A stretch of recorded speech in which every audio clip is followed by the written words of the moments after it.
అంటే మీతో మాట్లాడుతుంటే మీలో ఒక పొలిటికల్ యాంగిల్ కూడా నాకు అనిపిస్తుంది.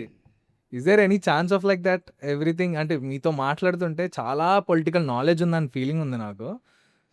Are you coming into this? అంటే ఆఫ్ ద టాపిక్ నేను వచ్చేసినారు already came out from politics. You are already came out of ఇప్పుడు పాలిటిక్స్. ఒకవేళ పొలిటికల్‌గా లేకపోతే జయపాల్ రెడ్డి గారు ఎంబడి అంత శిష్యుని గాను. జయపాల్ రెడ్డి గారు ఎంబడి లేకపోతే జనతాదళ్‌లో కేంద్రం వరకు వెళ్ళి ఆ కాలేజ్ తెచ్చేవాళ్ళం కాదు. I was into politics. Now also I am in politics. But I am taking care of my college. Okay. Outside నేనెందుకంటే ఇది జిల్లాలో 32 ఏళ్ల వయసులో ఈ కాలేజ్ చైర్మన్ అయినా. యంగెస్ట్. నా బ్యాచ్‌లో చాలామంది జాబులు రాక ఇంకా సెటిల్ కాని సందర్భంలో 32 ఇయర్స్‌కు ఆ సరస్వతీదేవి ఆశీర్వాదం వలన ఇంత పెద్ద కాలేజీ స్థాపించే శక్తి వచ్చింది.